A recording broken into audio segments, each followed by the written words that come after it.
Hi అండి. Welcome to Krishna సాల్ in one channel. ఈరోజు మన ఛానల్లో కంటెంట్ వచ్చేసరికి డిగ్రీ 4th సెమిస్టర్లో 2 ఫిజిక్స్ పేపర్లు అయితే ఉన్నాయి కదండి. అందులో మోడర్న్ ఫిజిక్స్లో ఫస్ట్ లెసన్లో మోస్ట్ ఇంపార్టెంట్ క్వశ్చన్ అయితే ఈరోజు మనం అందరం డిస్కస్ చేసేద్దాం. ఈ క్వశ్చన్ అనేది 99% ఎగ్జామ్లో అయితే మనకు ఉంటుందండి. సో అటువంటి మోస్ట్ ఇంపార్టెంట్ క్వశ్చన్ని మీ అందరికీ సులువుగా నేర్పించడం కోసమే నేను ఈ వీడియోని అయితే తయారు చేయడం జరుగుతుందండి. ఫస్ట్ క్వశ్చన్ వచ్చేసరికి what is the Raman effect, give the experimental arrangements for the Raman effect, obtain the expression of a Raman shift, describe the Raman effect experiment, right and applications of Raman effect. Question అనేది ఎన్ని విధాలుగా అయినా అడగచ్చు, కాకపోతే మన ఆన్సర్ అయితే ఒకటే రాస్తాం. సో ఆన్సర్ మనకు తెలిసే ఉంటుంది, కాకపోతే క్వశ్చన్ మనకు అర్థం కాక అక్కడ మనం ఎగ్జామినేషన్లో వదిలేసి రావడం అయితే జరుగుతుందండి. సో ఆ పొరపాటు మీలో ఎవ్వరూ చేయకూడదనేసి నేను క్వశ్చన్ని 1కి 4 సార్లు చదవండి. సో ఆ క్వశ్చన్ ఏంటనేది మీకు అర్థమవుతుంది. క్వశ్చన్ ఎప్పుడైతే అర్థమవుతుందో మనం ఆటోమేటిక్గా దానికి ఆన్సర్ అనేది రాయగలుగుతాం అనమాట. ఇంకా ఆన్సర్లో వచ్చేసరికి when a monochromatic beam of a incident light passes through a gaseous, liquid or transparent solid body. ఒక మోనోక్రోమెటిక్ బీమ్ని గనక మనం తీసుకుంటే అది ఎప్పుడు ఇన్సిడెంట్ అవుతుందంట, incident is a passes through a గ్యాసెస్లో అదే పాస్ అవుతూ ఉంటుంది, అలాగే లిక్విడ్స్లో పాస్ అవుతుంది, అలాగే సాలిడ్ బాడీలో కూడా అది పాస్ అవుతూ ఉంటుంది అనమాట. అలా పాస్ అయినప్పుడు ద లైట్ ఈజ్ స్కాటర్డ్, ఆ లైట్ అనేది స్కాటర్ అయిపోద్ది. స్కాటర్డ్ అంటే మనందరికీ తెలిసిందే కదండి. ఒక వైట్ లైట్ని తీసుకుంటే అది 7 కలర్స్ కింద స్ప్లిట్ అవడాన్ని స్కాటర్డ్ అంటామన్నమాట. Okay.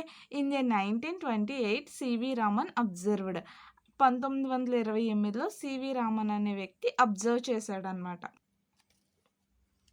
That the spectrum of scattered light, అలా స్పెక్ట్రమ్ అయిన స్కాటర్డ్ లైట్ అనేది ఏమవుతుందంట, ఇన్ ఎడిషన్ ద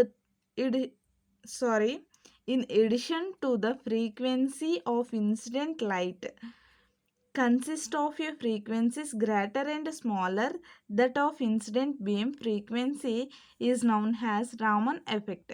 ఏంటంట, అవి దాని యొక్క ఫ్రీక్వెన్సీ అలాగా స్కాటర్ అవుతుంది కదా, వాటి యొక్క ఫ్రీక్వెన్సీ అంటే 7 కలర్స్ కింద స్ప్లిట్ అవుతుందని చెప్పాను కదా. ఒక కలర్ యొక్క ఫ్రీక్వెన్సీ అనేది ఎక్కువ ఉంటుంది, ఒక కలర్ యొక్క ఫ్రీక్వెన్సీ అనేది తక్కువ ఉంటుంది. సపోజ్ మనం రెడ్ తీసుకున్నాం అనుకోండి, రెడ్ యొక్క ఫ్రీక్వెన్సీ ఎక్కువ ఉంది, అదే బ్లూ తీసుకున్నాం అనుకోండి దాని ఫ్రీక్వెన్సీ తక్కువ ఉంది. అలా అనేది జరుగుతుంది. కన్సిస్ట్ ఆఫ్ అదే ఎక్కువ ఫ్రీక్వెన్సీని కానీ తక్కువ ఫ్రీక్వెన్సీని కానీ అది కలిగి ఉండొచ్చు. దాన్ని రామన్ ఎఫెక్ట్ అని అంటామన్నమాట. నెక్స్ట్ సెకండ్ పాయింట్ వచ్చేసరికి ఇక్కడ డయాగ్రామ్ ఉంది కదండి, డయాగ్రామ్ కూడా మోస్ట్ ఇంపార్టెంట్, మనం డయాగ్రామ్స్తో సహా వేయాలన్నమాట. ఒకసారి చూసుకోండి మీరు కూడా. The spectrum of the scattered light is called Raman spectrum. అలా స్పెక్ట్ర అయిన లైట్ని రామన్ స్పెక్ట్రమ్ అంటాము. ద న్యూ లైన్స్ని రామన్ లైన్స్ అంటాం అన్నమాట. ఓకే. నెక్స్ట్ పాయింట్ వచ్చేసరికి the lines of the smaller frequency are called stroke lines. Smaller frequency ఉన్నాయేమో stroke lines, while the lines of the greater frequency are called anti stroke lines. ఎక్కువ frequency ఉన్నాయేమో anti stroke lines అనమాట. The lines are shown in the figure. ఆ lines అనేవి ఇక్కడ మనకి పిక్చర్లో కనిపిస్తున్నాయి.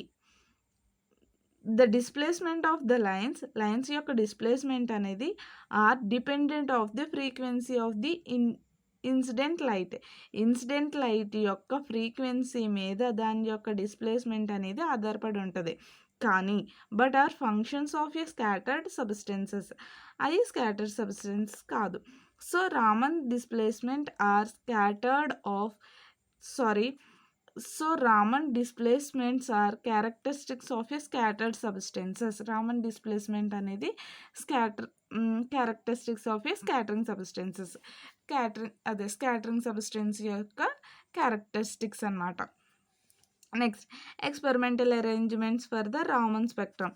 రామన్ స్పెక్ట్రమ్ని ఎక్స్పెరిమెంటల్గా ఎలా అరేంజ్ చేస్తాము అనేసి scientist Woods operator. Woods operator అనే ఒక సైంటిస్ట్ అంట is used for a studying Raman effects in లిక్విడ్స్లో స్టడీ చేశారు రామన్ ఎఫెక్ట్స్ని. In consisting of glass tube, AB అనే గ్లాస్ ట్యూబ్ని తీసుకున్నారు. దాని యొక్క లెంత్ 10 to 15 సెంటీమీటర్స్ అండ్ దాని యొక్క డయామీటర్ వచ్చేసరికి 1 to 2 centimetres diameter, containing the pure experimental liquid free from the dust and air bubbles. Dust కానీ ఎయిర్ బబుల్స్ కానీ లేని లిక్విడ్ అనేది తీసుకోవడం జరిగింది. The tube is closed one end by the optically planned glass plate W and at the other end is drawn into a horn and blackened on the outside. ఏంటి, ఒక end ఏమో glass plate డబ్ల్యూతో close చేస్తే ఇంకొక end ఏమో horn అనే దాంతో close చేయడం అయితే జరిగింది. నెక్స్ట్ ఫోర్త్ పాయింట్ వచ్చేసి ఏంటంటే light from the mercury are S is passes through the filter F. S అనేది మెర్క్యూరీ యొక్క లైట్ అనమాట. ఎస్ అది ఫిల్టర్ ఎఫ్లోకి పాస్ అయిందంటే which allows only monochromatic radiation. అది ఏం అలౌ చేస్తుందంట, మోనోక్రోమెటిక్ రేడియేషన్ని. అది కూడా ఎక్కడ, lambda equal to 4358 angstrom to passes through it. ఆ ప్లేస్లో మాత్రమే అది పాస్ అవుతుంది అనేసి. The Raman tube is surrounded by a water jacket. Raman tube అనేది surrounded by a water jacket అయితే through which water is circulated to prevent overheating of the liquid యొక్క overheating అంతా అవుతుంది అనమాట. ఏంటి ఏమన్నాడు, the Raman tube is surrounded by a water jacket. Raman tube అనేది water jacket గుండా సరౌండ్ అయితే త్రూ విచ్ వాటర్ గుండా సరౌండ్ అవుతే వాటర్ జాకెట్ అనేది ఏమవుతుందంట, సర్క్యులేటెడ్ అదంతా వ్యాపిస్తుంది. Prevent overheating of the liquid ఎక్కువ హీట్ అయ్యే కొలది అది ఏమవుతుంది, దాని యొక్క ఏరియా అనేది స్ప్రెడ్ అవుతూ ఉంటుంది అనేసి. ఈ లిక్విడ్ యొక్క హీట్ అనేది పెరుగుతూ ఉన్నప్పుడు దీని యొక్క వాటర్ జాకెట్ యొక్క లెంత్ అంటే దాని యొక్క స్ప్రెడ్నెస్ అనేది పెరుగుతుంది అనేసి. Okay, a semi cylindrical aluminium reflector R is used to increasing the intensity of the illumination. Semi cylindrical aluminium reflector R అనేది యూజ్డ్ టు ఇంక్రీజ్ అవుతుంది అనమాట. ఇన్సిడెన్స్ ఆఫ్ ది ఇల్యూమినేషన్కి ఇంక్రీజ్ అవుతూ ఉంటుంది. ఈ డయాగ్రామ్ మట్టికి మోస్ట్ ఇంపార్టెంట్ అండి. First ఈ డయాగ్రామ్స్ చూసుకోండి. Next, the scattered light coming out of W is converging on the slit of the spectrograph. ఏంటంట, the scattered light coming out of W. Scatter అయిన లైట్ డబ్ల్యూ కన్నా coming out W కన్నా దూరంగా వెళ్ళింది. Is converging on the slit of spectrograph దగ్గర. Okay, the spectrograph must have a large resolving power. స్పెక్ట్రోగ్రాఫ్కి ఏముంటుందంట, large resolving power అనేది ఉంటుంది. A short focus camera is used to photographic the spectrum. Short focus camera అనేది photographic స్పెక్ట్రంలో use చేస్తాము. On the developing the photographic ప్లేట్ని develop చేయాలి అంటే, ఇంకా అభివృద్ధి చేయాలి అంటే, it exhibits A number of stroke lines and a few anti stroke lines and a strong unmodified lines. Stroke lines ఉండాలి, యాంటీ స్ట్రోక్ లైన్స్ ఉండాలి, స్ట్రాంగ్ అన్మోడిఫైడ్ లైన్స్ కూడా ఉండాలి. Expression of a Raman shift యొక్క ఎక్స్ప్రెషన్ అనమాట. Raman shift అంటే ఏంటి అనేది ఇక్కడ తెలుసుకుంటాము. Raman observed that the spectrum of the scatter light consisting frequencies greater and smaller then the incident beam of a frequency. Raman అనే వ్యక్తి అబ్జర్వ్ చేశాడు, ఒక ఇన్సిడెంట్ బీమ్ యొక్క ఫ్రీక్వెన్సీ అనేది గ్రేటర్ కానీ స్మాలర్ని కానీ కలిగి ఉంటుంది అనే విషయాన్ని అతను అబ్జర్వ్ చేయడం అయితే జరిగింది. The lines of the greater frequency are called anti-stroke lines and the lines of the smaller frequency are called stroke lines. Greater frequency నేమో anti-stroke lines అని, smaller frequency నేమో stroke lines అని అంటామన్నమాట. The three differences situations are shown in the below. Three differences situations. ఇక్కడ hmu, hmu1, hmu, hmu dash అనమాట. hmu dash ఇది కూడా. Okay, ఇది lambda అవుతుంది. ఓకే, లాంబ్డా డాష్ కన్నా లాంబ్డా అనేది పెద్దదన్నమాట. అప్పుడు యాంటీ స్ట్రోక్ లైన్స్ అయినాయి.